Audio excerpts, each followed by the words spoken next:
नारायण आयुध सुदर्शन चक्र जहाकू तांको अवतारंक व्यतीत आउ कहार धारण करिवार क्षमता नहीं केवल भगवान शिव को छाड़िले। तबे कृष्ण अवतार रे से धारण करुवा सुदर्शन चक्रटी कुआडे गला जेतेबेले प्रद्युम्न को मारी सारिला। तापरे से सुदर्शन चक्रर कौनसी ठिकणा आउ केही जानिबाकू पाई नाहंती। तापरे से सुदर्शन चक्र कुआडे गला ए विषय रे आमे आलोचना करिबा। आम सहित उपस्थित अछंती बाबा बंशीधर महाराज ए विषय रे अधिक आलोचना करिबा तांको सहित। बाबा स्वागत करुछि आपनकु। भगवान श्रीकृष्ण द्वापर रे सुदर्शन चक्र धारण करथिले, अनेक असुर संहार करिसंती धर्म रक्षा पाई, किंतु जेतेबेले जदुवंश ध्वंस होला तांको निज पुओ प्रद्युम्न को जेतेबेले मारिबार आज्ञा दे सारे तापरठू आउ चक्र तांको हाथ को फेरिनी कुआडे गला आज्ञा से चक्र। जय जगन्नाथ, जय पंचसखा, जय भृगुपति, मोर गुरु परशुराम, मोर इष्ट देवी माँ झंकड़वासिनी सारला देवी, माँ सिद्ध शारदा देवी। ये सज्जन मत आपण मैंने जानी बाबाजी बंशीधर दास। मु घोर जंगल रे रहूची महेंद्रगिरी पर्वत रे 26 वर्ष है प्राय समझे जानी। अनेक लोकंर प्रश्न आसे भगवान जो अवतारवाद आसिले 10 अवतार आसिले तापर आउ ऋषि मुनि राजा इत्यादि ने 24 अवतार भगवान हेले अवतार ने सृष्टि रे तापे विभिन्न प्रकार मत पोषण करा जाउची। भारतीय संस्कृति को अपभ्रंश करा जाउची। किछि विधर्मी मिसिकी निजको सनातनी बोले साधु बोले नेट को आसी मध्य आमर संस्कृति उल्ट पाल्ट कर भूल भाल तत्व लोक मैंने दौरान। आप सतर्क थे केवल जो विज्ञ लोक साधु लोक सन्त लोक जी जानी वैदिक संस्कृति उपरे आपण से कथा शुणु। पंचसखांकर मालिका पर जो मैंने वर्णना करुँच अपभ्रंश करुँच विभिन्न प्रकार कथा जोड़ा कहते अति अटहास कथा जोड़ा महापुरुषर बाणी अपभ्रंश हो पंचसखा बदलामी होती। आम मैंने जेहेतु से डिबटी आम अपमानित होचु। लोक आमको पर थटा प्रयास करुँच जानिच कि कह ये न जानिच ये पेट पोषिबार माती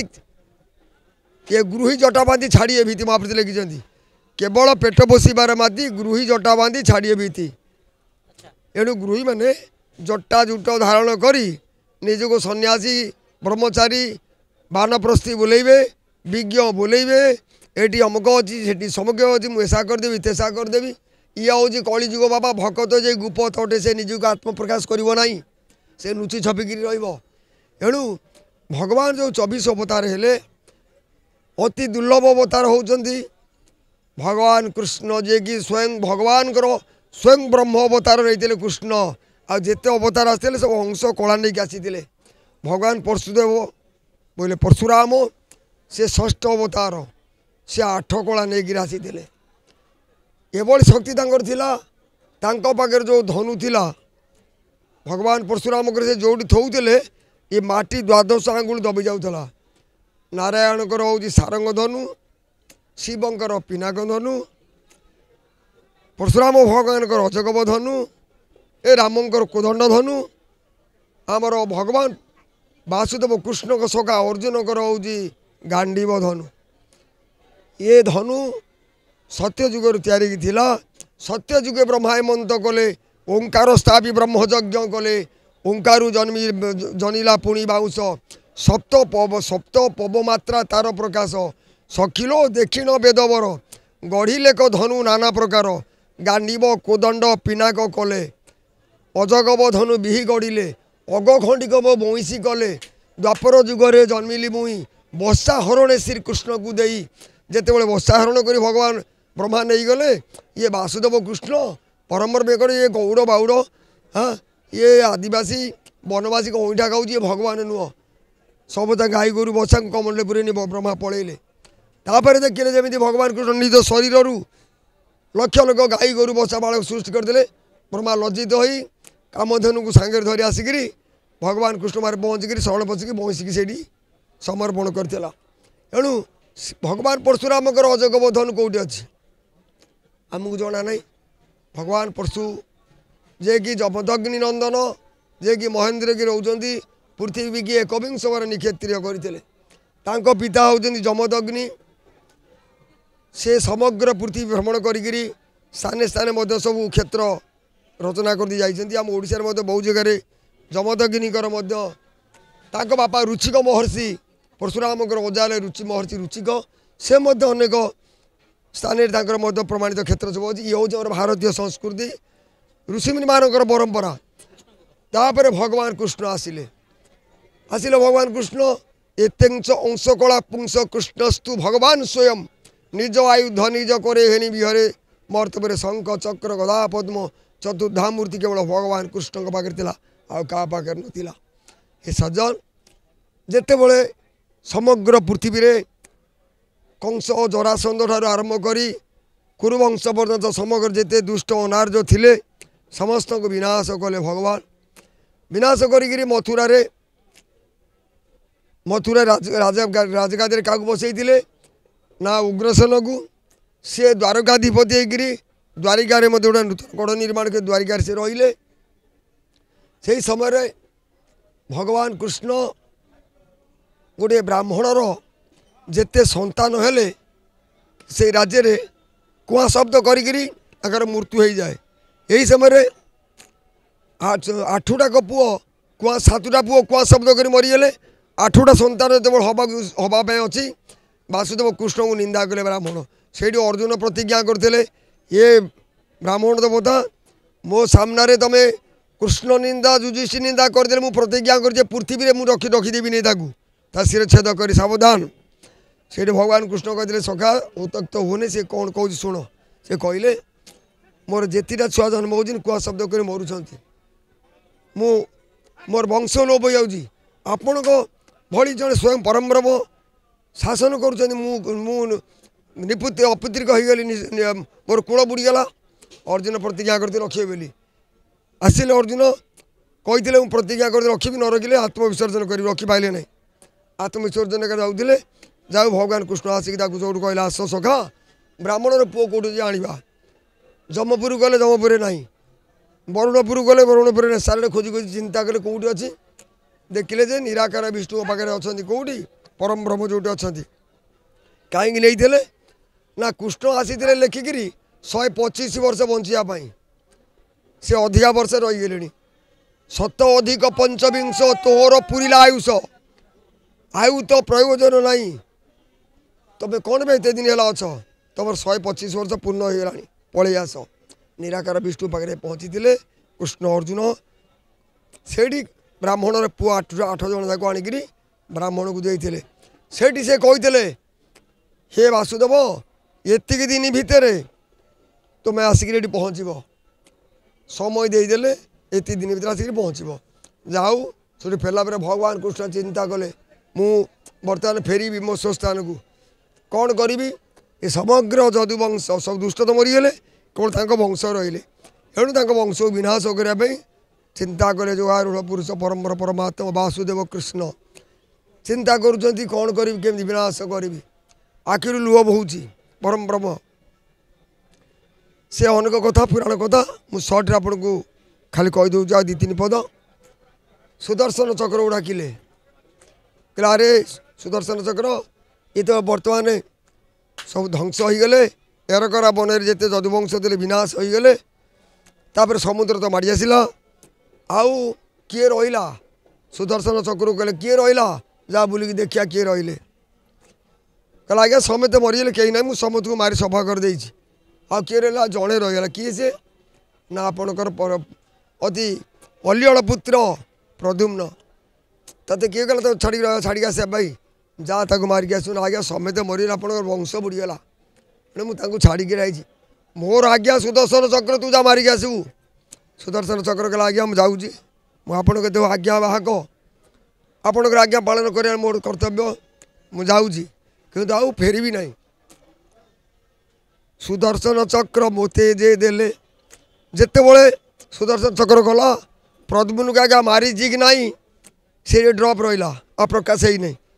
प्रद्युम्न मरीची कि अच्छी किंतु सुदर्शन चक्र फेरला नहीं कहीं प्रद्युम्न मारी चक्र गला कृष्ण करगुण आईला यही समय वासुदेव कृष्ण बसिक चिंता कर शरीर छाड़े सखा आसी पहुँच गए पाखे किए ना अच्युत जे कि सत्यजुग ऋषि कृपा दल तेरतार थे नल पथर छुँले जे भाषुला वैज्ञानिक एक वैज्ञानिक पृथ्वी हूँ नल महापुरुष अच्युतानंद द्वापर सुदाम दी जन सुदाम अच्छा गोटे सुदाम सखा गोटे ब्राह्मण जे स्कूल सांग ये हूँ सुदाम सखा दाम सुदाम सुबल मधुमंगल श्रीवत्स ये पंच सखा जो अच्युतानंद कौच से सुदाम कहले सुदाम चक्र पलैची तोरी पाखे जाए पहुँच तू नहीं रखिथबु जो मुझे कलिजुग जी नरसर धारण करी कलिक रूप धारण करी से चक्र मुझे तोहरी पाखु आनी से महापुरुष लिखिं शिव कलमे अरे सुदर्शन चक्र मोते जे देले पदवन से पाओ तू हले पदवन हूँ नेवाल क्षेत्र से सुदर्शन चक्र अच्छी महापुरुष शिव कल्प निर्घटे लिखिं ये सज्जन ये हूँ आमर महापुरुष कथा तामाने आपण कहवाक चाहती पद्मवन पीठ हूँ नेमाल अच्युतानंदर आपण सीधा सड़क कहवाक चाहती जे अच्युतानंद पाखरे सुदर्शन चक्र अच्छी पद्मवन क्षेत्र कहीं कहुच्छी ना जिते बड़े ये सृष्टि जीवजगत नाला समग्र विश्व में ब्रह्म प्रलय ग्रास करता जलानभ होता आकाश को लगी पानी से समय जिते भगवान विष्णु नाभि पद्मरु ब्रह्मा सृष्टि हेले से देखिले जे ये समग्र विश्व ब्रह्मांड जल से पद्मवन से क्षेत्र पद्मनाड़ बाहरी नेमाल क्षेत्र एणु से दिन ना अच्छी पद्मवन धाम एणु से जगार महापुरुषों पाखे भगवान कृष्णकर सुदर्शन चक्र रही महापुरुष तो रखिंट जगिकी रखिंट केतबले से बाहर कौन कर जिते बड़े भगवान पंचसखा आउ कल्की बलदेव आमर सारला बिरला भगवती कालिका हिंगुलाई पहुँचे से ही समय सुदर्शन चक्र से बाहर ये पृथ्वी रे कौन ये पृथ्वी धारण शक्ति नहीं सुदर्शन चक्र रखिले से रखिदेव पाताल पृथ्वी पातालगामी होमी भगवान परशुरामकर धनु को कई पृथ्वी तो संभाली पारती नहीं ये भगवान श्रीकृष्णकर चक्र मद से ये आहरी भयंकर सी होती पंचसखा होती से महानित्य गोलकवासी भगवान अंग पंच आत्मा जिते बड़े भगवान आसती कली लीला करने जुगे जुगे मर्थधाम को से सहित आसती सत्य ऋषि अंगे थे ऋषि कृपाजल थे अच्युत ऋषि कृपाजल मार्कंड अगस्ती स्वयंभू स्वयंभू आउ गार्ग यही पंचसखा माने ऋषि रूपे थे तेता जुगे नल नील सुषण जामव रूपे थे द्वापर दाम सुदाम से छोटिया लोक नुहति से तो महापुरुष लिखिं अष्टगुज नवगुंजरे अनेक शास्त्र अच्युत गोलकनाथ साक्षात विष्णु स्वरूप गंकाली जुगे अष्टगुजरी प्रकाश महापुरुष होती भगवान अंश अवतार ये सज्जन भगवान अंश अवतार नहेले ये सुदर्शन चक्र को पाखे रखा धारण करवा ये सहज कथा नुह आम केमी जानिबा कन्फर्म हवा ये संसार अनेक प्रकार सबू भांडामी चली महापुरुष मालिका को लेकिरी शास्त्र को लेकिरी मनमुखिया कथा चली ये जो मनमुखिया कथा चली ये सज्जन मु समग्र मानव समाज को कहवाई चाहे ये कौन सी ये कथार प्रलोभित हूँ ना महापुरुष होती सत्य नित्य तांको कथा के भूल हम ना कि है ना मुझे अनेक कथा मालिकार कही लिखी यहाँ हूँ हम आपण मैंने श्रवण करूँ विश्वास लोक पाखे बसतु जय जगन्नाथ आपन को बहुत बहुत धन्यवाद एत सुंदर आलोचना कले गोटे गुप्त रहस्य आम आगे खोलिले से आपन को बहुत बहुत धन्यवाद शुणुले आपण मैंने भगवान श्रीकृष्ण सुदर्शन चक्रर गुप्त कथा द्वापर युग शेष में जितेबाला प्रद्युम्न को मारी सारे सुदर्शन चक्र तापर से कुआड़े गले बाबा मत अनुसार जहाँ शिवकल्प नवखंड निर्घटे महापुरुष अच्युतानंद लिखिं से सुदर्शन चक्र सेतेबेले कृष्ण अवतार रे अच्युतानंद को से देइथिले जेतेबेले कि तांकर परिचय थिला सेतेबेले सुदामा। तेबे देखा जाऊ आगामी दिन में जेतेबेले से उचित समय आसीबो से सुदर्शन चक्र केउठारु प्रकटित हेबो ताहा निश्चित जना पड़िबो। किंतु जेहेतु एटी गोटे कथा आमे कहि दउछु कारण प्रथम ही आमे कहितलु जे सुदर्शन चक्र को शिव एवं नारायण को व्यतीत आउ कहा पाखरे धारण करिवार क्षमता नथला। एठी आपन मन में प्रश्न उठुथिबो तेबे अच्युतंक पाखरे ए क्षमता आसिला कोउठु श्रीकृष्ण तांको देले जेमिति बाबा बुझाई देले जेहेतु से नारायणकर अंशावतार तांको अंगरु जन्म तेणु तांको पाखरे सेतिकी सामर्थ्य अछि से सुदर्शन चक्र को रखिपारे बा धारण करें। तेबे जेतेबेले उपयुक्त समय आसीबो यह तो निश्चित भाव प्रकाशित हम जे वास्तव में सुदर्शन चक्र अच्छी केउठी। किंतु वर्तमान बाबा जहाँ स्पष्टीकरण देले नेमाल रे पद्ममनपीठ नेमाल जोटा अच्युतानंदर समाधिस्थल बा पूर्व बासस्थल थिला से नेमाल रे अच्युतानंद पाखरे ही सुदर्शन चक्र रही। भुवनेश्वर कैमरामैन प्रताप सह प्रभात राउत मोबाइल न्यूज 24x7।